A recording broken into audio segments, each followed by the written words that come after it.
Hello, good afternoon, everybody, and I would like also to warmly welcome each and every participant of this panel, and first of all, our speakers today.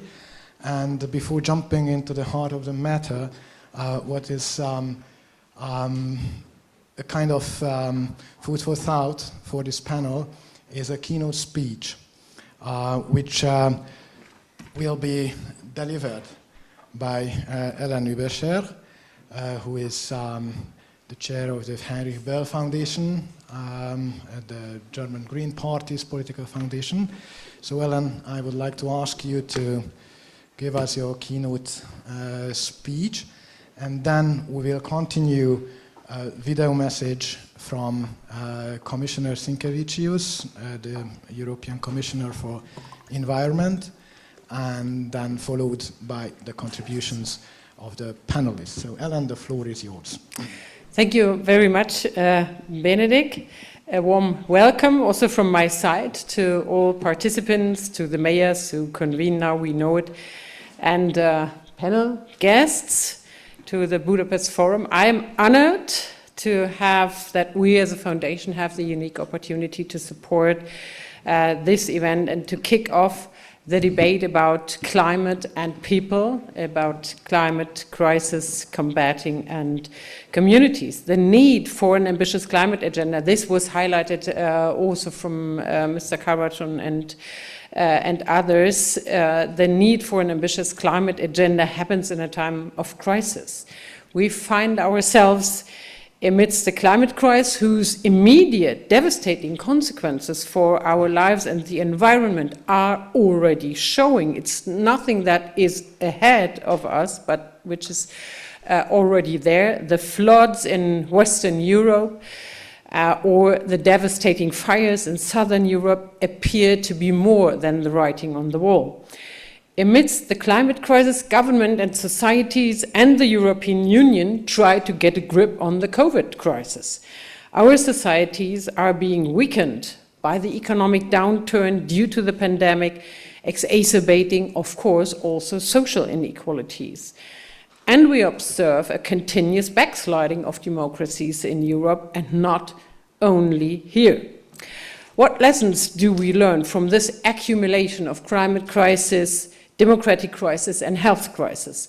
One major lesson we have learned from the pandemic, and I think the mayors in the first panel have highlighted this: crises do not exist in a vacuum, and we need to map their linkages. The spread and mortality of COVID-19 were increased by the degree of air pollution that had already left health and social vulnerabilities. The more, climate change has exacerbated the inequalities for marginalized groups that have already faced sexism, racism, or other forms of social injustice. In many cases, it is the vulnerable groups of our society who carry the main burden of the changing climate. Authoritarian governments have used their chance to further infringe democratic rights and the rights of institutions like parliaments in the course of tackling the pandemic. Right populist groups capture the issue of climate change to counter science and the international community with nationalistic and isolationist responses. Yet, crisis can be used as a momentum for real change. I mean, I do not speak about revolution, but about the fact that the crisis can spark structural transformation and make our societies more resilient. Civil society, people who care, play a major role.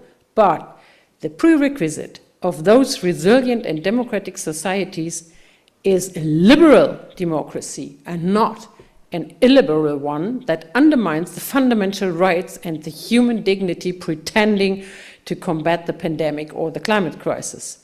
Soon after COVID occurred, a debate evolved whether tough measures and bans could be a role model to tackle the climate crisis. To make it absolutely clear, we will not succeed to overcome any global crisis through dictatorship and authoritarian measures.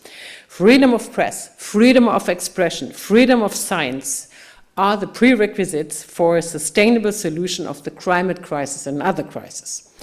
And let me add, for sure, we need to build strong democratic and progressive alliances on political and administrative levels, especially among communities and the local level, where the immediate process of change of a social and ecological transformation takes place.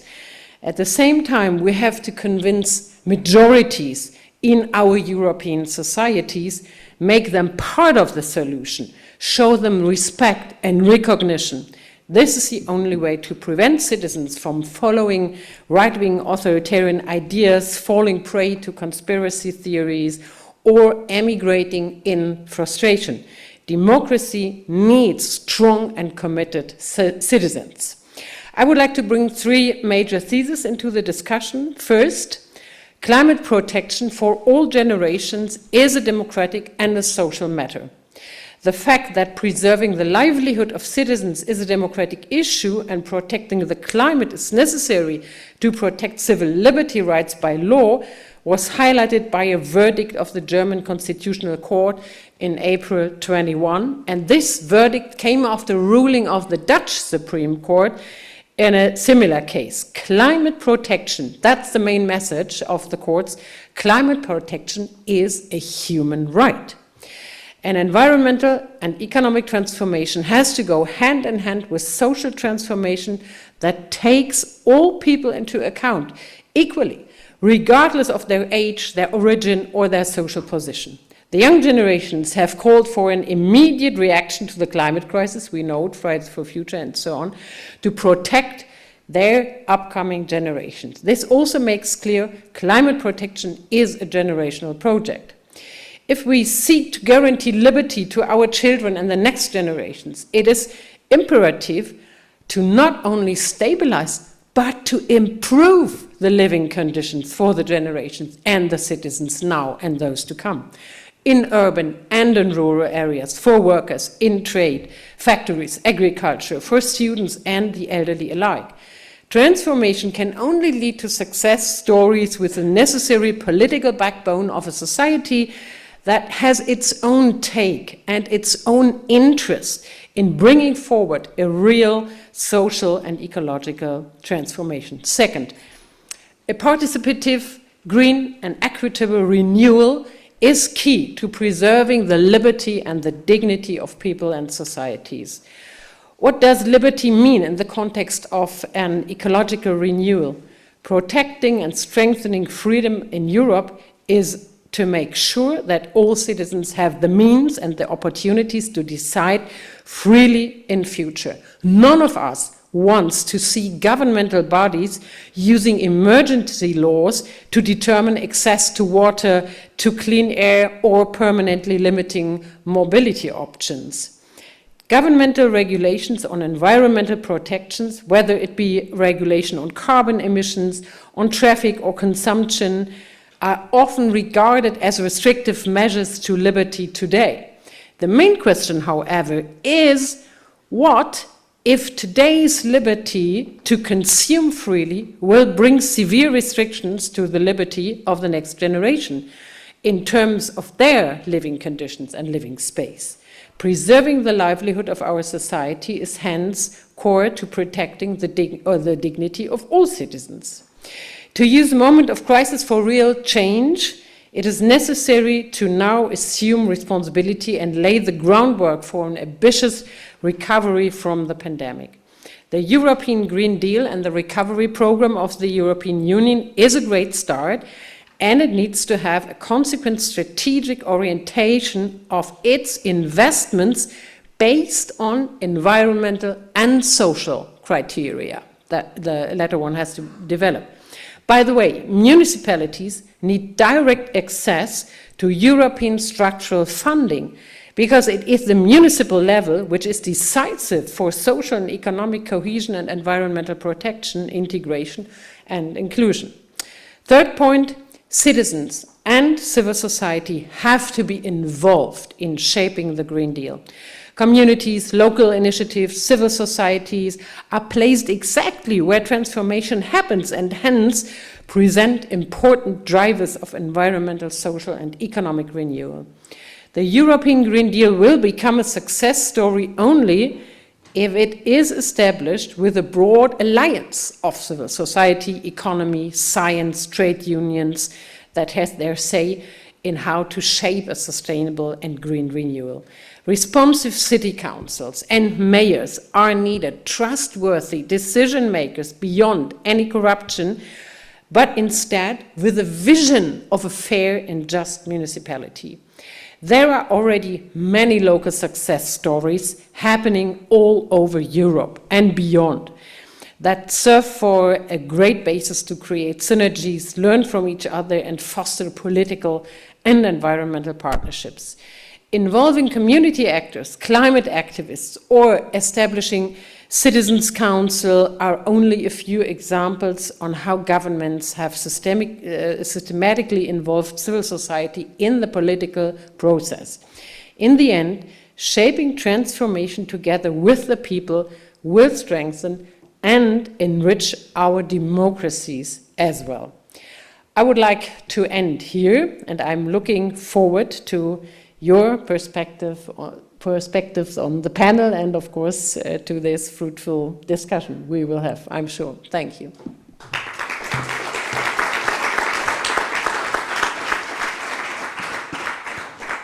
Thank you very much, Ellen. And now a video message from Commissioner Sinkevicius will be, I hope, will be.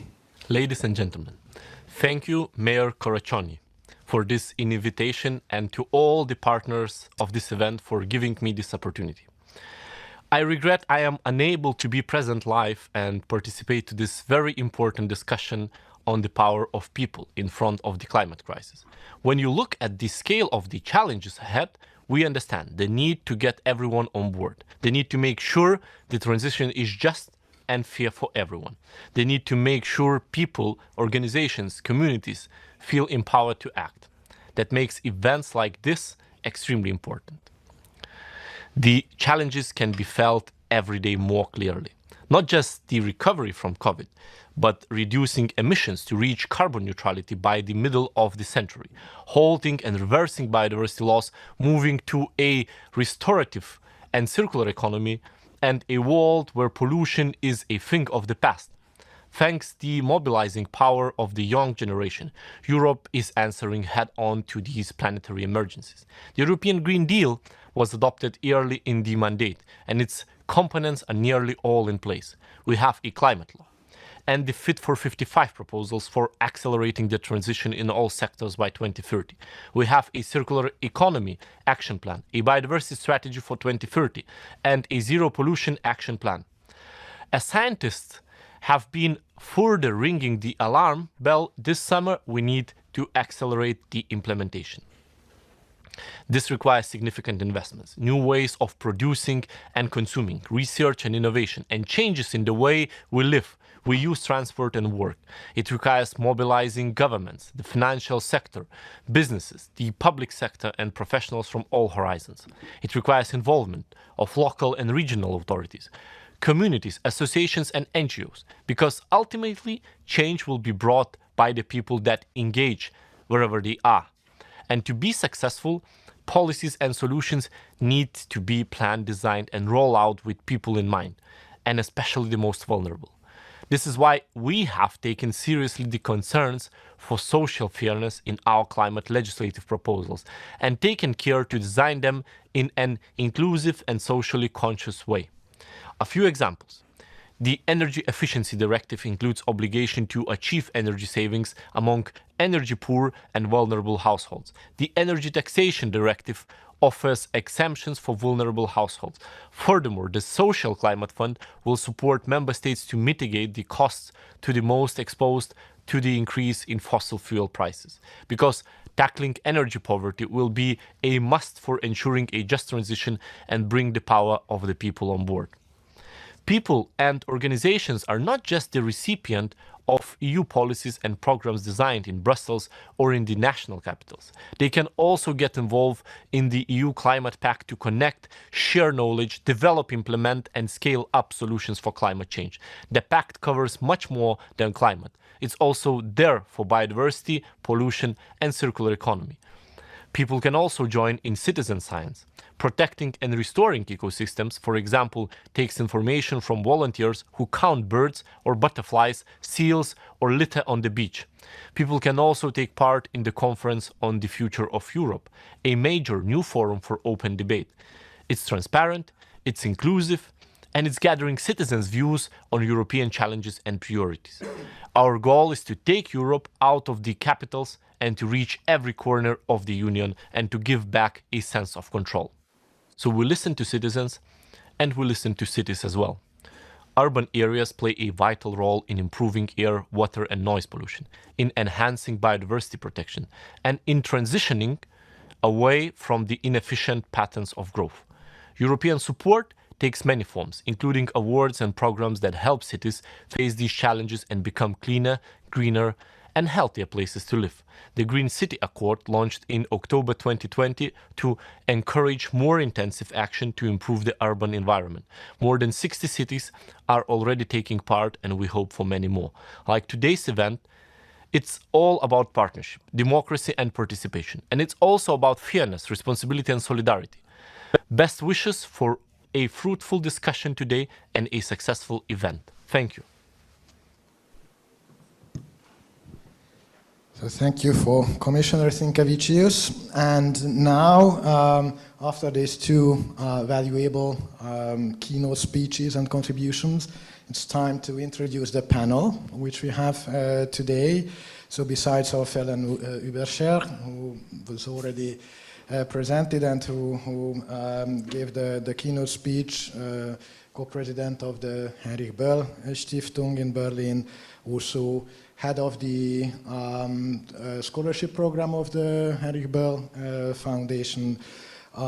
We have in this panel Sergey Lagodinsky, member of the European Parliament for almost 3 years now.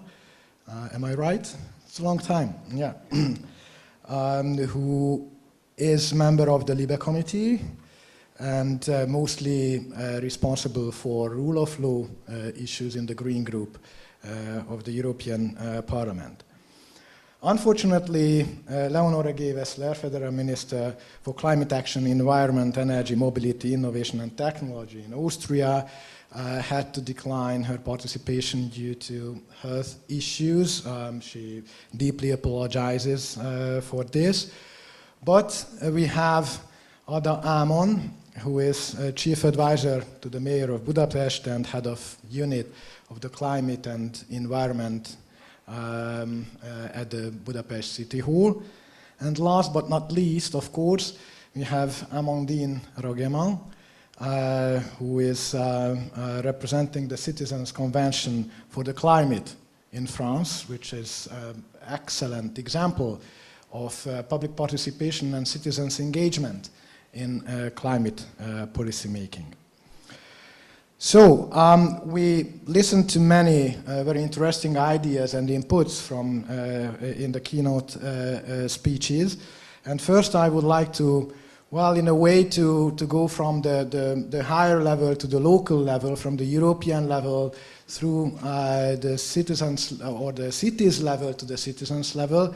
So first I would like to turn to Sergey, to you, and originally my questions were about how rule of law and democracy is related to the performance of climate policy making in the EU and in the member states, and what is the link between the two issues. But after having the keynote speeches, and only if you wish, I also would be interested in your views if, as Commissioner Sinkevicius mentioned, that there are many, and also Ellen, you pointed out, that there are many European initiatives. We have quite an ambitious European climate policy now, which is much more ambitious than just a few years ago. We have the European Green Deal, we have the Fit for 55 package, the climate law, and also there are some social aspects taken into consideration in the European climate policy making. But how do you see, is it ambitious enough what the EU is doing on the climate side and also on the social aspects of the climate policy making? Is it really offering a solution? Is it really a flagship of the international climate efforts, or how do you see how the Greens are regarding this in the European Parliament? Sergey, please. Thank you so much. It's great to be here, and thanks for this wonderful conference. This is exactly what we need. We need to get together and talk about democracy issues in a safe space, and also to talk about, in this room, and also to talk about how democracy is not just an end in itself, but also an asset for other issues like this issue, environmental issues and the environmental agenda.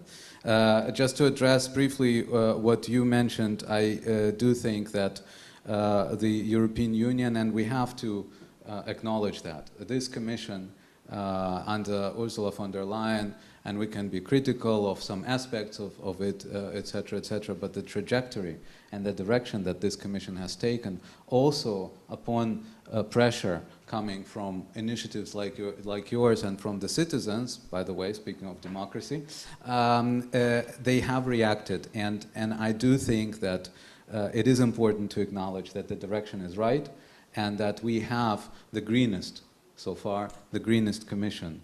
Not just because we saw a green commissioner, but also in terms of content. The problem is, and these are the problems that we have also nationally in so many countries, is that we don't have much time.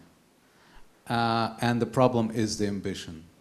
So when we look at those plans, the two questions that I personally have, and many of us have, is this ambitious enough to be on time?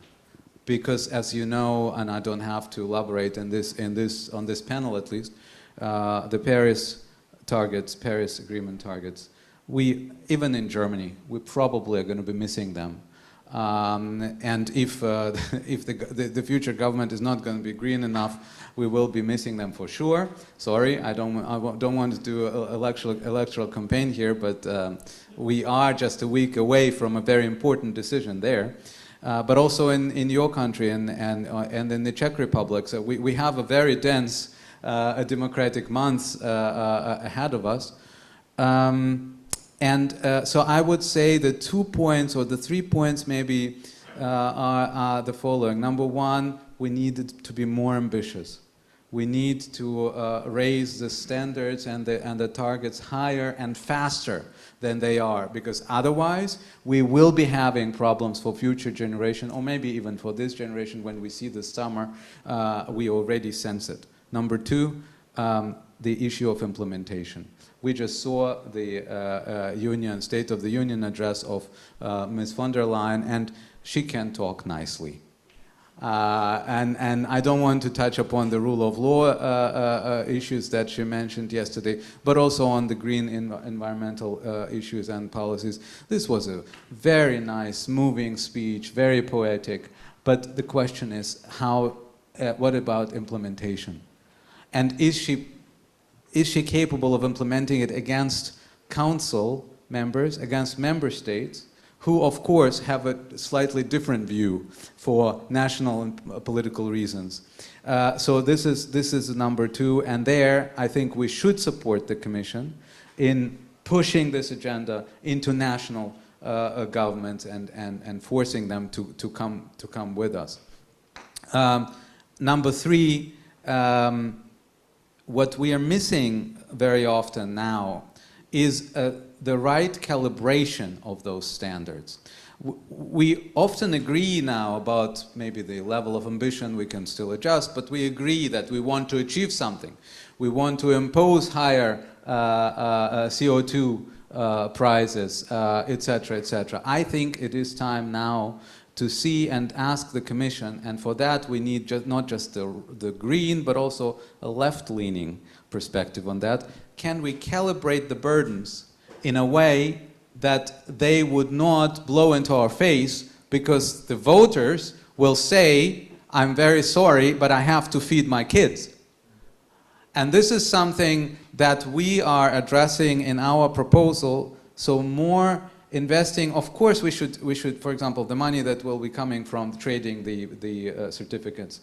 The Commission wants to put it into an innovation fund. And me, doing digital policy as well, I'm very happy to hear about that. We need it for artificial intelligence, etc., etc.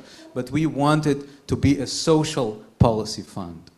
And when we're talking about the German discussion, this government, which is not even green, is increasing the prices for energy, but it does not think about how to balance out the burdens for those who are socially poor.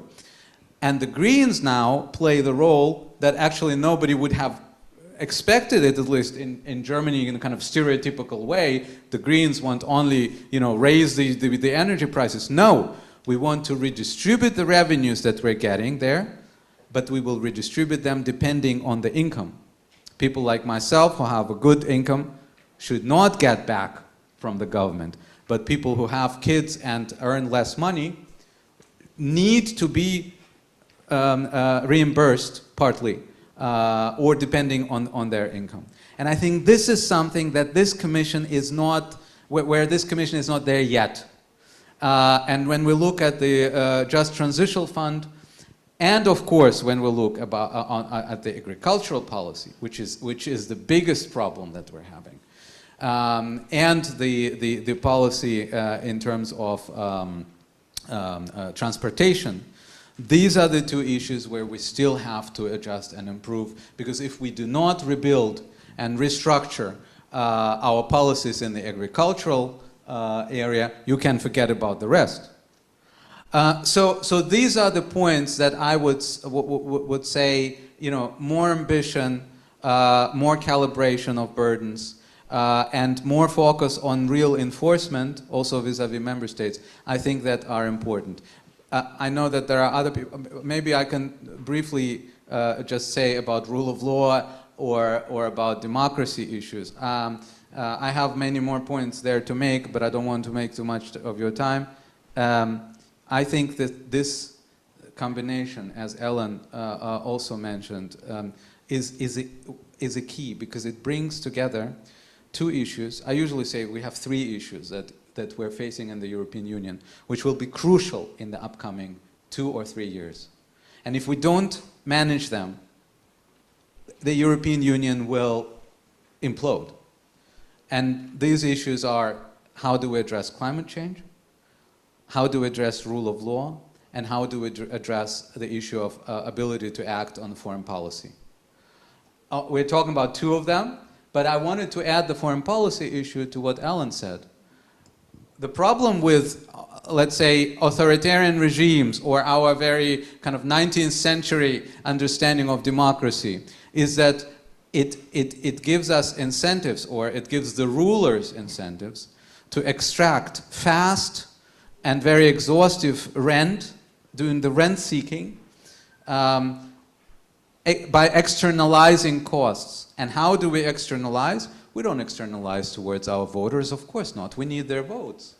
We externalize in terms of the future generation, as Ellen mentioned, but we also externalize in terms of people who do not live in our country. We externalize and do not count in the consequences that sometimes are already there. It's not even the future generation. For those in the south, people living under different conditions and different climate, or even around the corner on the other side of the border, who we do not depend on. So I think what was interesting about the Constitutional Court and the Danish, I think, right? Or Dutch? Netherlands. Dutch court before, is that the climate crisis is forcing us to rethink the issue of how we define our polis. of how do we define who legitimizes our power and whom we owe accountability, by broadening it in terms of time and broadening it in terms of geography. And that we should maybe discuss later in the discussion here. Thank you, and I'm already full of questions, but really we would like to move ahead, but perhaps we can come back to those issues in the discussion part, broadening in time and geography, but also we can raise the issue of broadening in terms of species. What about the non-human beings globally, and so on and so forth. And also you mentioned that we should lean to the left a little bit, but we are happy to see that the green claims are already adopted by the European Commission, and emphasizing more and pushing strongly the leftist claims perhaps could create a political resistance against also the environmental, the climate results we already have. So it's a different issue, but let's come back to those during the discussion part. And now I would like to move to other Ámon, that from a city perspective, how these questions look like. And we know that in Europe, more than 70% of the population lives in cities, and at least the same share of CO2 emission is produced by the cities. So the cities have a pivotal role in any kind of joint European, common European climate policy.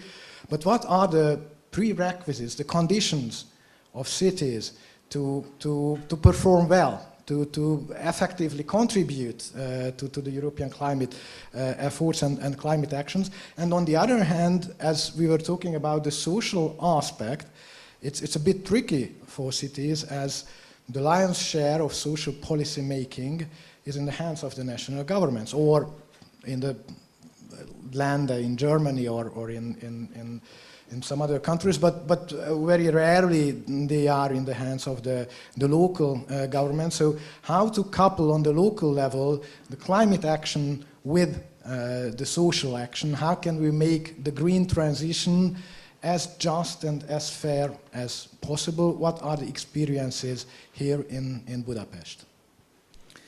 Well, so far we have a 2-year experience, so it's not such a kind of, the length of it wouldn't allow us to use it as an experience, really. But as you said, Benedek, really, from a mitigation point of view, the cities are in the core of the actions, as most of the buildings and the habit, how to say, the people who are inhabiting countries are moving towards cities. So there is a stable energy demand which is in the cities, which needs to be mitigated in order to make sure that the mitigation targets are achieved.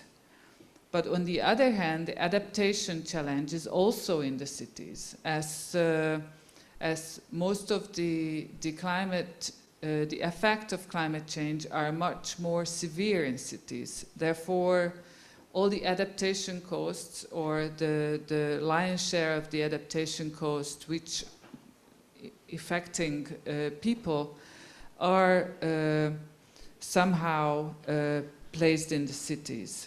So cities have a double role in this sense, and the third role is to convince people to live with these new measures and actions. And as it has been already mentioned, we are not fast enough. And just to, from my own frustration to share some, one of the first action and measures were in the City Hall to declare climate emergency in Budapest as well.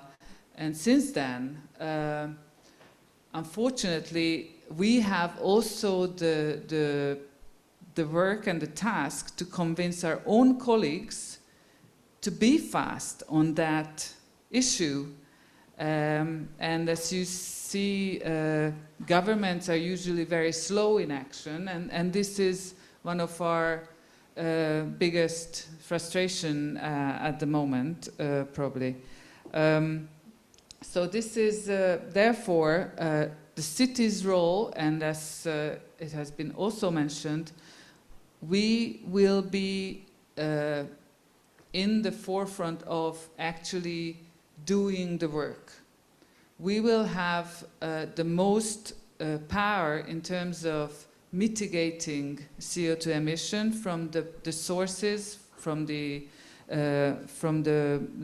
biggest CO2 emitters, basically people who are using their own flats and houses very ineffectively and inefficiently. Therefore, yes, the direct access to funding would be inevitable to make sure that we will be using purposefully this amount of money, which is coming from the European funds, also from the new generation in European funds. And at the moment, we don't have any access to those financial sources, which is really the second factor of frustration, I guess, in Budapest. But in terms of democracy, we are in a good kind of ranking, I'm sure. The Budapest City Hall has been, ever since there is a new leadership, using these measures and using these tools to engage with the citizens.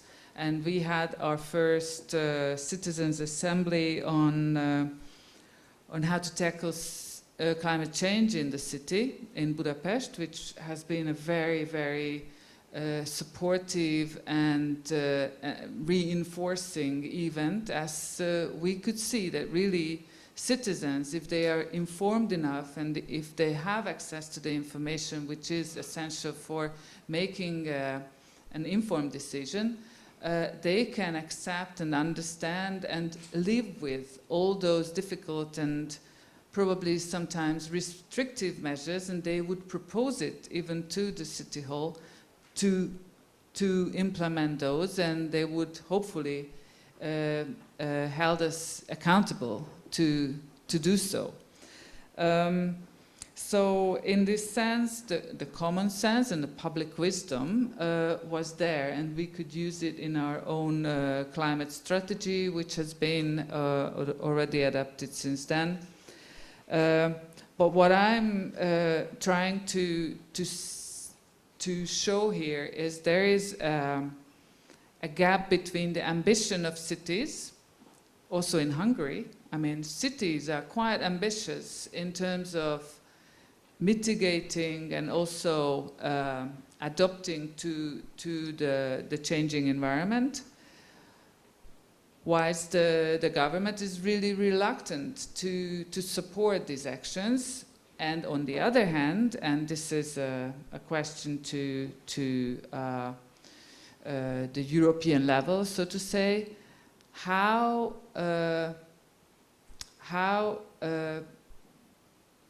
the Central Eastern European countries and the governments are pulling back the ambition, what should be in place on the European level. And this is, I think, is an important issue, that the government is holding us back in terms of doing our work and supporting us with the financial means to do so.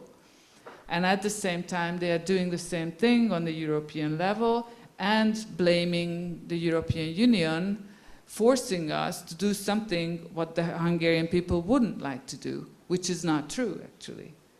Hungarian people would like to see climate measures on all levels, national, city level, and even lower level.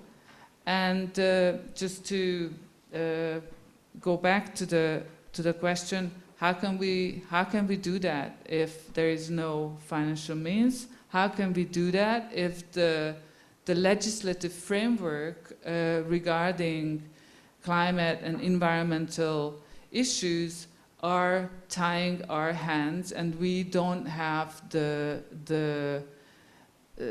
power in the logic of the subsidiarity principle to do some of the measures and to implement those regulative actions what would be needed in order to ban the incoming cars or trying to squeeze out the highly polluting vehicles and replace old furnaces in houses of poor people when we don't have the money for that. So yeah, probably we can also talk about these different levels and the imperative of climate change at the same time. Thank you.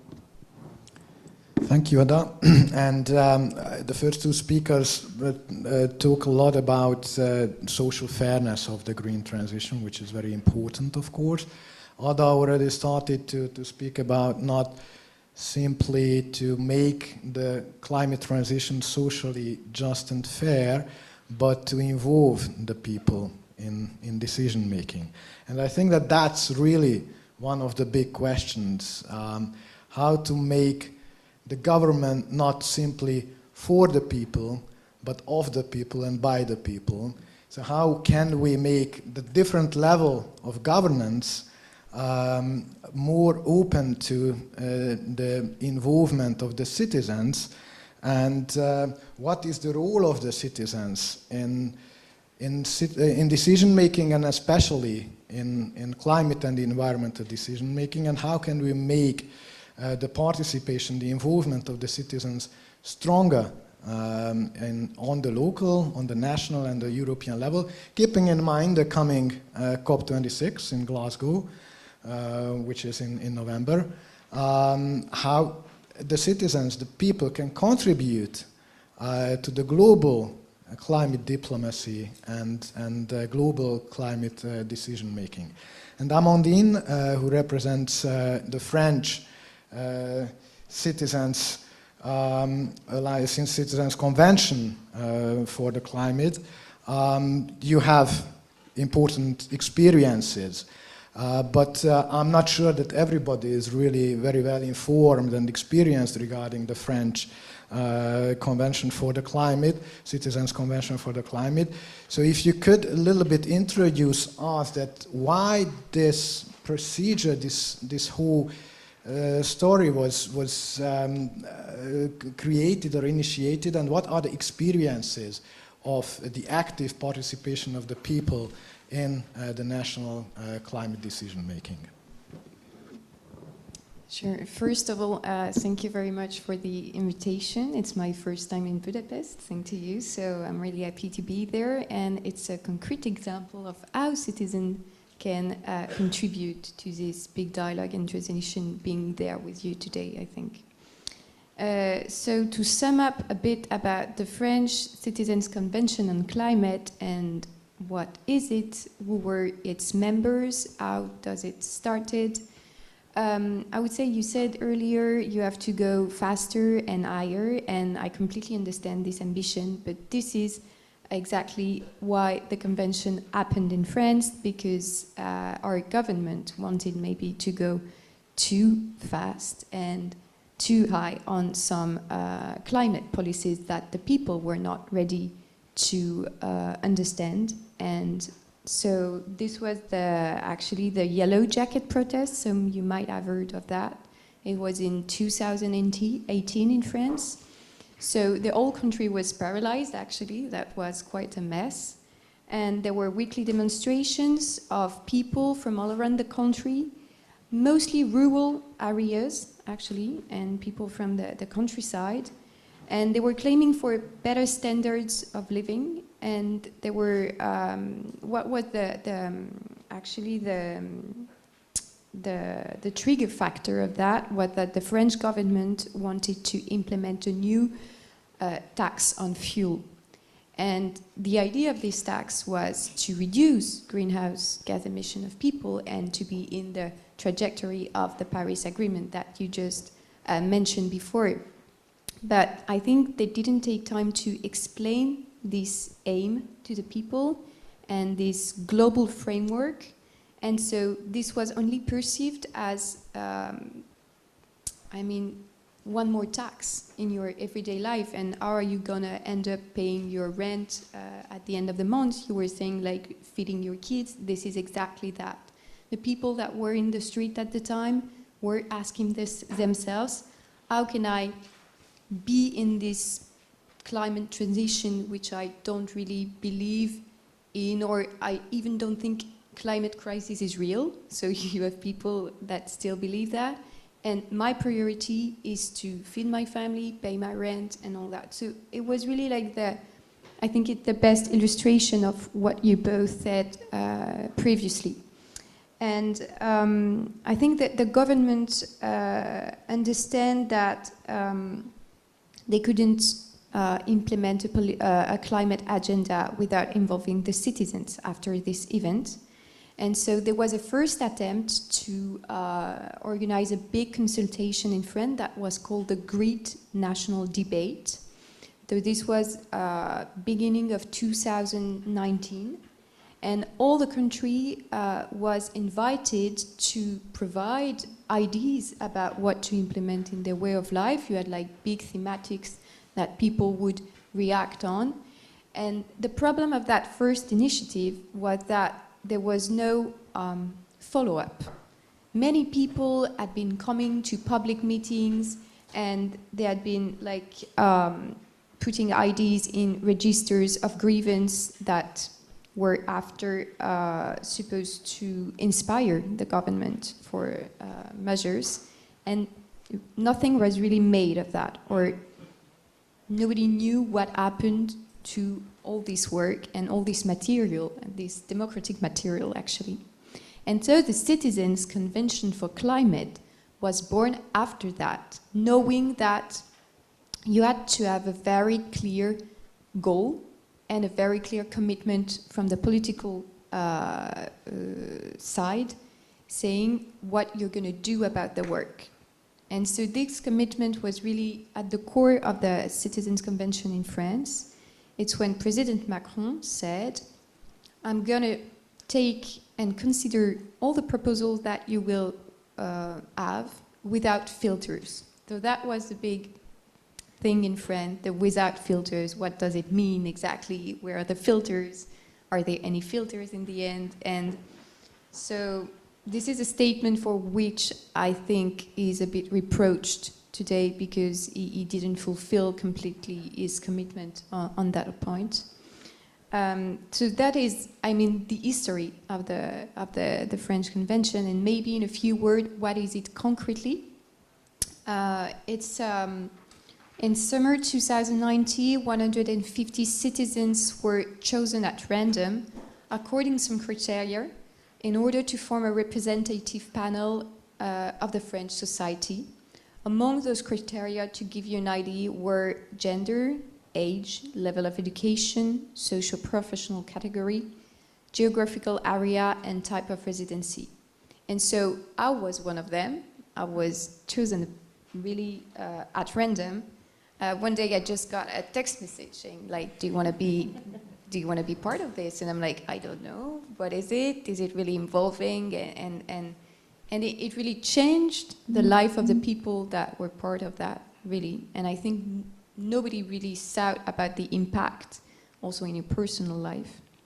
And so we learned later that my phone number had been generated automatically. So it's really the way it was done. And I didn't subscribe to something in the first place or what, because people often ask and they say it's not possible, but yes, it is.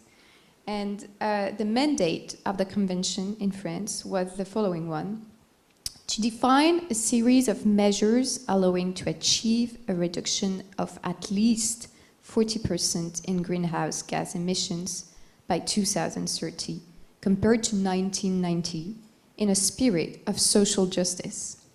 Because the idea was exactly to do a step back. Like, and learning from the mistakes of the yellow jackets and the tax fuel and etc. So to really have on the same mandate climate ambition and social justice at the same time. So that was, and even if today the 40% is a bit like past, I mean, like we were discussing about 55%, and we were still working on the 40% mandate. So, so during months, we gathered together with the 149 other citizens, learned from experts and different stakeholders about climate issues. We were divided in 5 main groups that were consuming, inhabiting, eating, producing, and moving. We ended up working on a final report of 149 proposals that were all submitted to our president, Macron, and his government in June 2020, so 1 year ago approximately.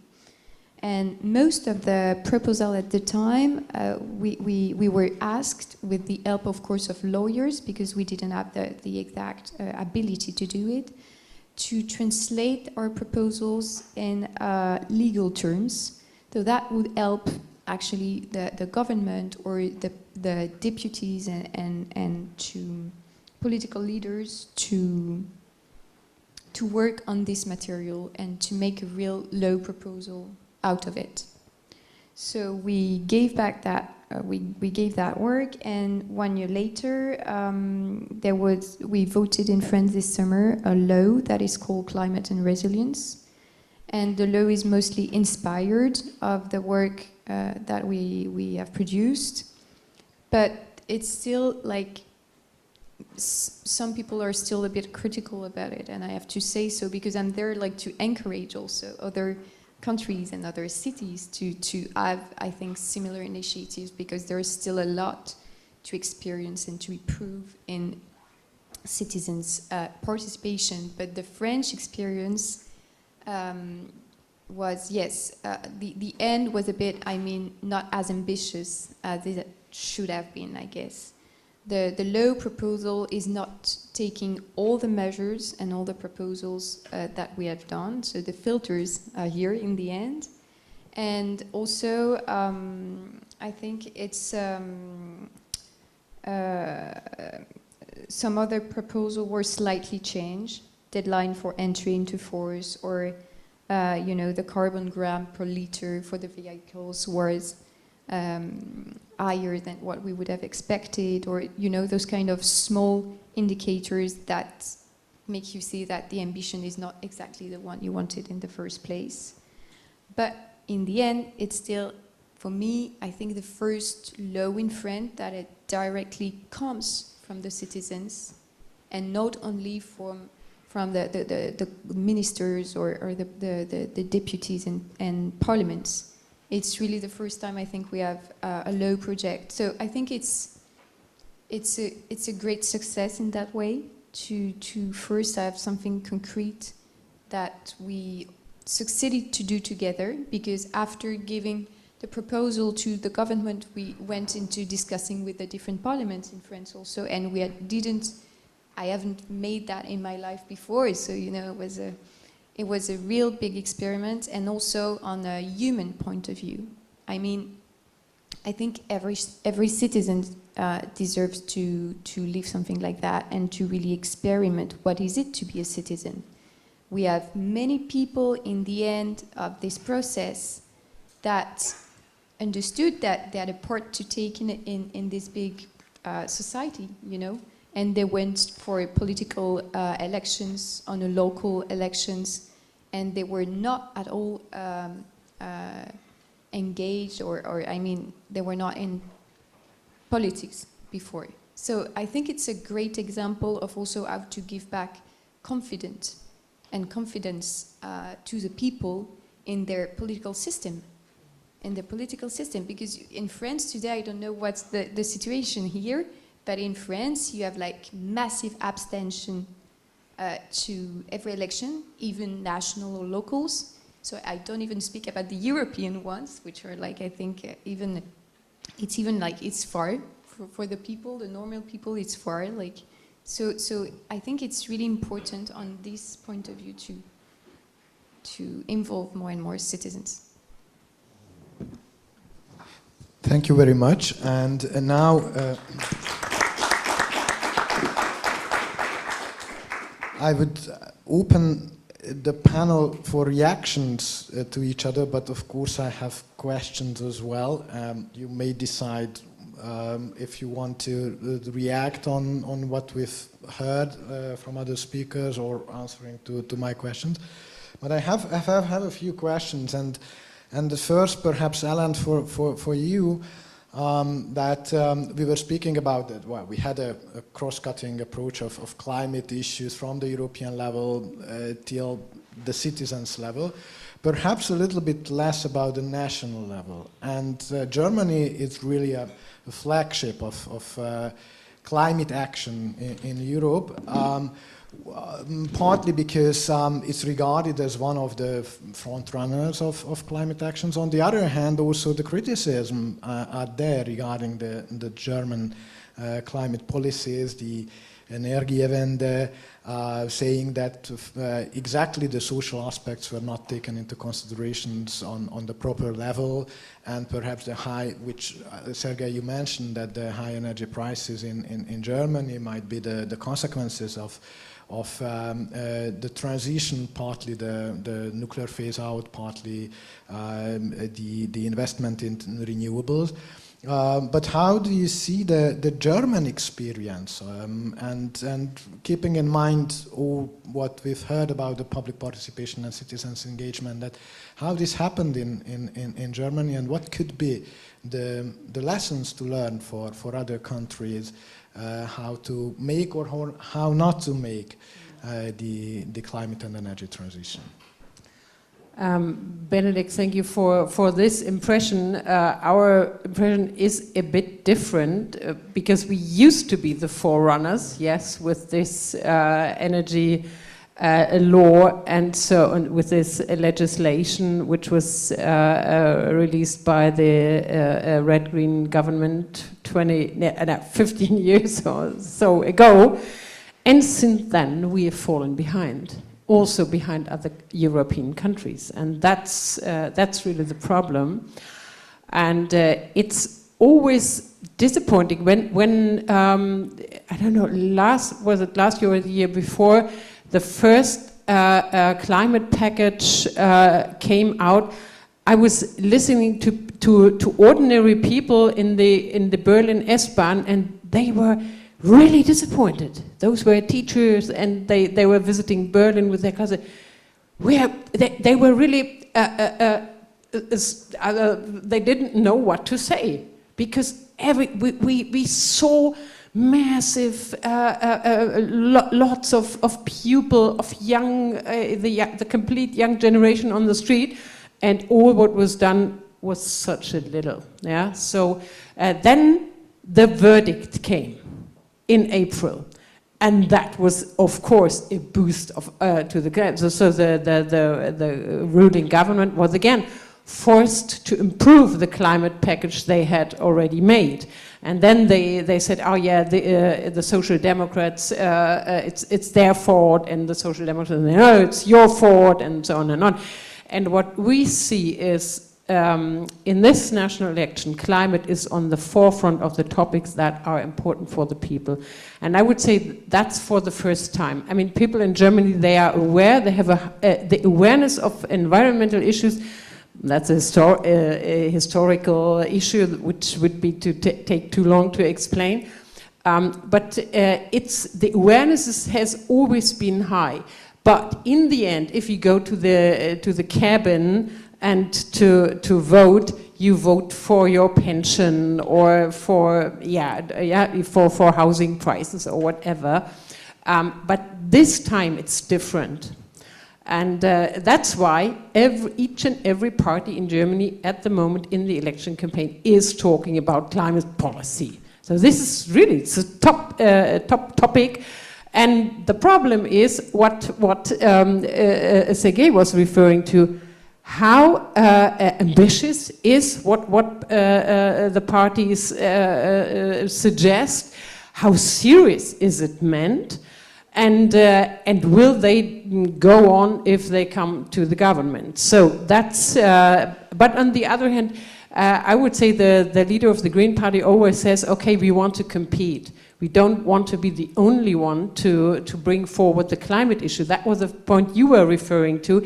Is combating climate change a left or a right-wing issue? I would say it's an issue of all of us, and that's why it's a good idea to have competition from different party families of ideas to combat the climate crisis. And I mean, there is an effect, a kind of second-hand effect about the national climate policy in Germany. The more ambitious it is, the more ambitious Germany is on a European level. And for the last year, we have seen that the German government has hindered and has always tried to roll back a bit the ambitious ideas of the Commission and of the Parliament, especially.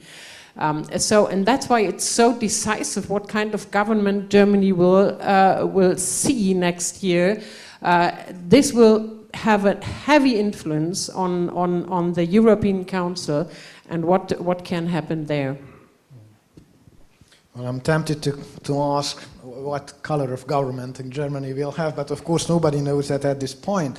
But Sergey, coming back to the issue which you started to explain, but perhaps you didn't have the time to conclude, this is the link between, and also I think that Ada was mentioning that it might be just because of or by chance, but we see some parallel issues when it comes to autocratic tendencies and low level of climate ambition. So just not to be so mysterious, when we talk about Hungary or Poland, we see that the illiberal tendencies are coupled with a very low climate ambition and with basically blocking the EU to become more ambitious, keeping in mind that, yes, I have the experience that sometimes the German government can be one of the blockers as well. But still, there is some link between those autocratic illiberal tendencies and the low level of climate ambition. How do you see that? What could be the reason behind this? Just by chance? There are some historical explanations behind, or it's a systemic institutional effect which generates triggers or link one to other. Well, we tried to find some kind of academic proof for the link. What we found now was the correlation between the level of free press and clean environment. But that was it. I think it's not so much a matter of correlations or causalities from the academic perspective, but I think it's a matter of kind of the evidence that we see. And the point is, and there I'm torn regarding this direct participation and what forms of direct participation we want to see. I think that the right answer and the most productive kind of democracy type, green democracy type, is a clever combination between direct democracy elements and representative democracy.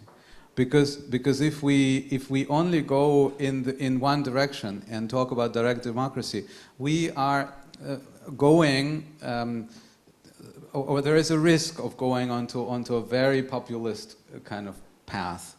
And on the other hand, if we only have parties, then there is no acceptance on behalf of the citizens. So I think, for example, the proposal of the Greens, sorry, I'm Green, I have to do this. So the proposal of Greens of the so-called councils of citizens, I think is a very interesting proposal, where you have a systematic way of involving, direct involvement of people randomly, so probably what you experienced, and we see how positive this could be.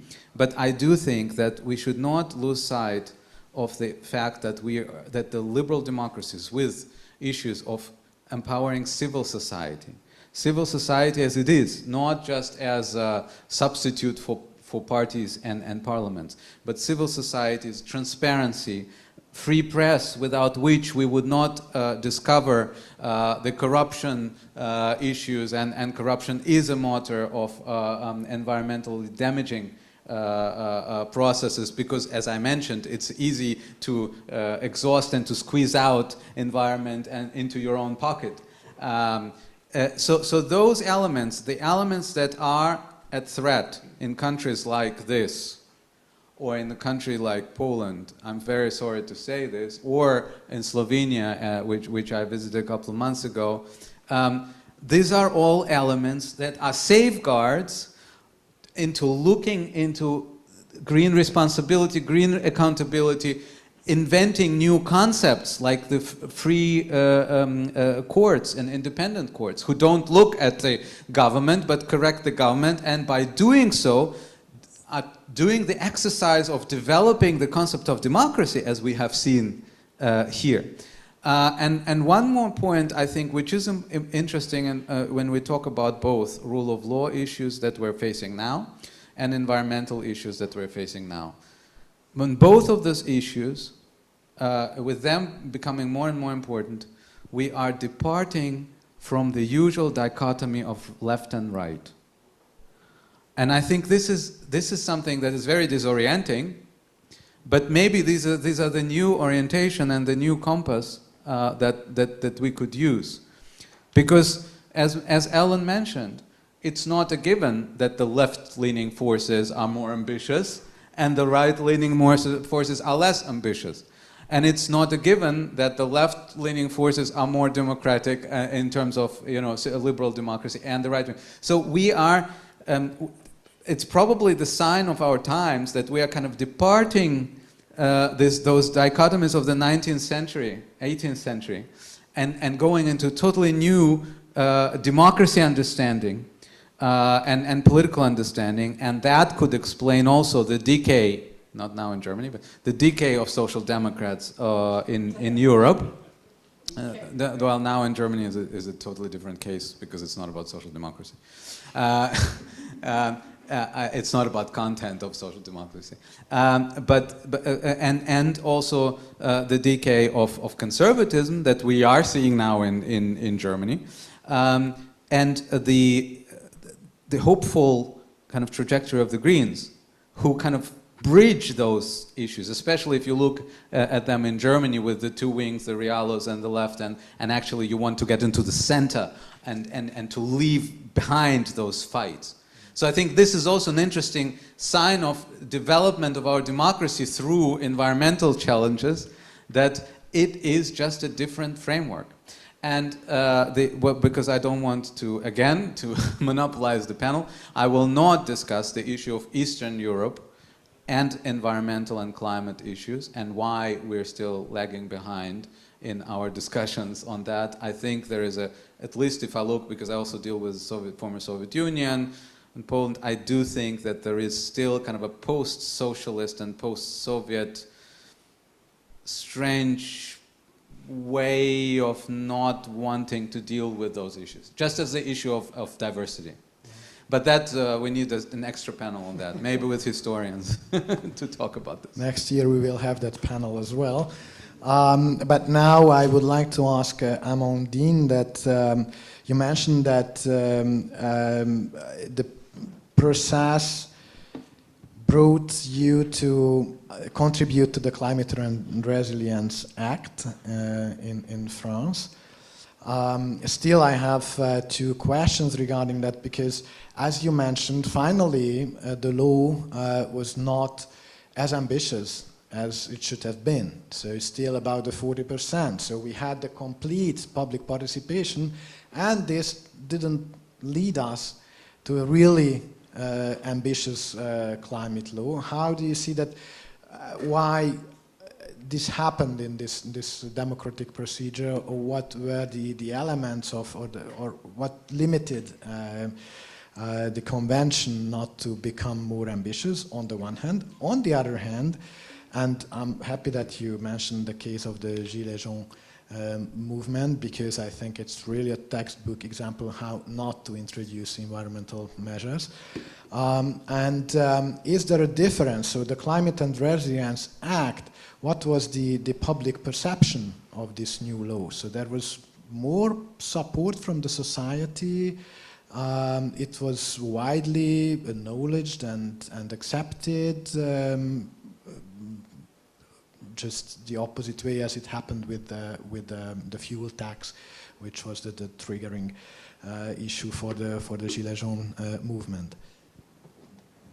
Thank you. I think the Climate Resilience Act was less controversial than the fuel tax. I don't know if it's because of its lack of ambition or because of the citizens getting into the process. In the end, I think it's what limited this project is, like in every law project or politic situation, everybody is waiting for the other one to do the first step. And this is what I've observed, because when we gave back our report to the President Macron, he said, okay, you've done a great job, so I'm gonna ask you now to come at the table with the ministers, with the companies, and with all the stakeholders that are going to work on the writing of the law. And this was not supposed to happen like that. We were just supposed to give back the report and go back to our lives.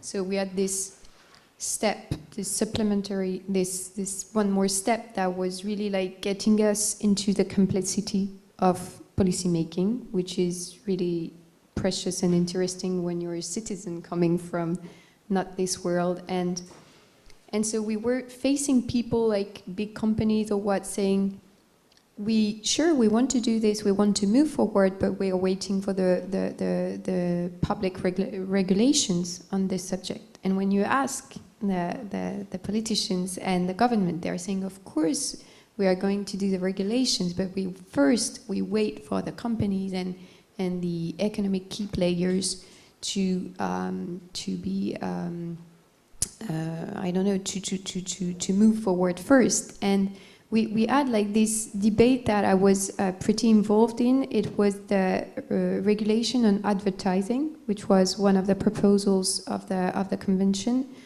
It came up from the consuming thematic group, because citizens were asking themselves, why should we still have to listen to all this advertising about products that sometimes are not even good for the environment? And can we start by educating people through this way? And also, regulating advertising was a way to put more pressure on the producers of those goods that are not good for the environment. I mean, cars or whatever. Cars were the most relevant example in this debate. And when we faced the company that were involved in it, or the publicists, they all said, of course we want to do that, but we are waiting for the consumer to move on, and we'll follow the consumer's trend. And so it's always like that. Everybody is talking about, and we've ended up with this law project facing that, and I think there was kind of a inertia in this, and that's why now we are putting a lot of hope in Europe, I have to admit, and so we've created an organization called the 150, and there are different groups of work, and I'm in charge of the one with the European Union and international scale, in order to really say, you have to do at this level more, citizens' assembly or whatever forms they take. And you also have to consider some of our proposals that were directly targeting the European legislation. And so this is a big step for us, and we hope to be part of the conference on the future of Europe, because this is directly addressing citizens, indeed. And also we have a lot of expectations on the French presidency of the European Union that will be coming next semester, and we are trying to discuss with our government of what will be the ambition of the country at this time. So I think, yes, we are putting all our hopes towards Europe. I don't know if it's the right solution, but it's the only one left, so a lot of pressure. But I think, yeah, it's good also to find ways to have more dialogue between European Union institutions and citizens. This is still really hard to build, and I've been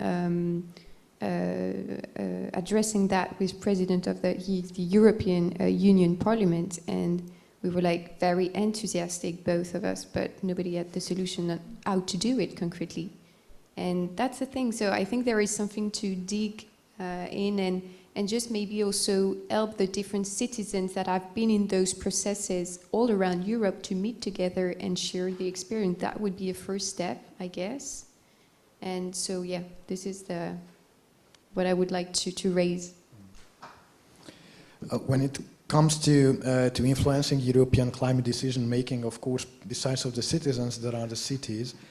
And my question is regarding the potential of citizens alliances and cities alliances and cities themselves to directly participate in European or global climate decision making.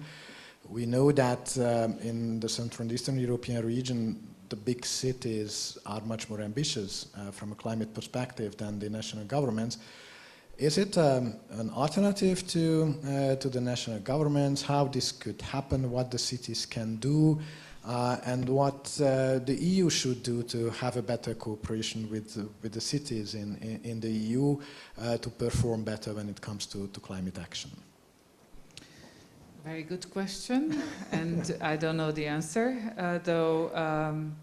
As you said, Budapest is part of many different global and European city alliances, which are really helpful in terms of sharing experience and, channeling best practices into Eastern Europe, which is actually dialing up even more our frustrations as we are not able to implement those. I mean, there are obviously very low-cost actions and involving citizens and trying to find a consensus on how to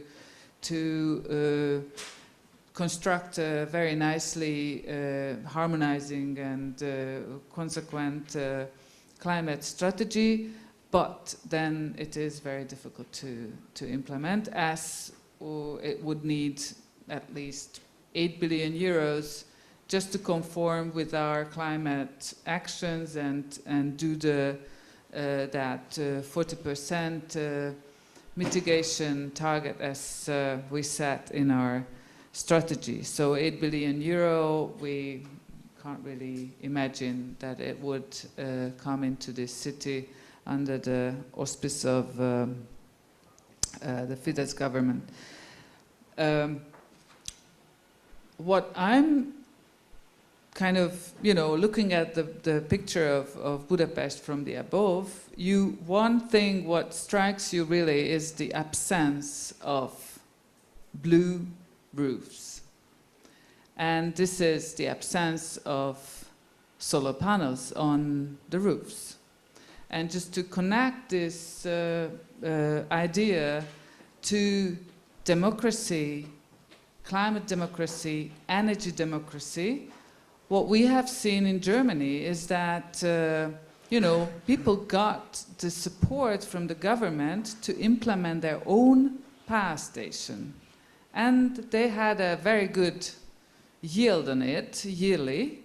So CDU and CSU voters implemented that project on their very roofs.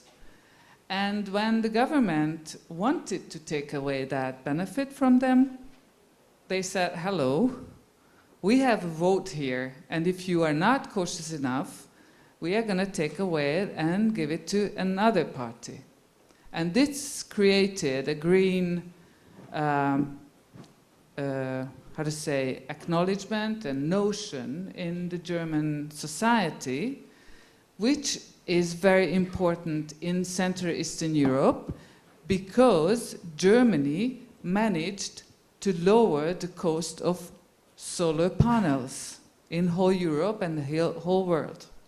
And so what we are trying to do actually, to do that in Budapest and to create that energy democracy also in Budapest, to generate our own power. And I believe that it would be not that much dependent on outside sources, because we can manage to do something with this. Just to give you one of the ideas we have to overtake the always the complaining what I should perform here about how we are not getting enough support from EU, either directly or indirectly through our government.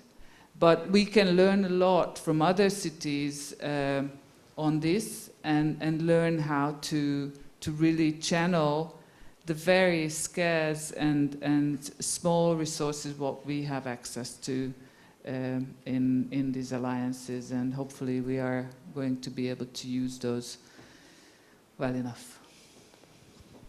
Thank you very much. Our time, unfortunately, is over, so I would like to thank you for all of the panelists to be with us and to share your experiences and views. I would like to say thank you for the Heinrich Böll Stiftung, which hosted this panel, and which is a strategic partner for the whole event. And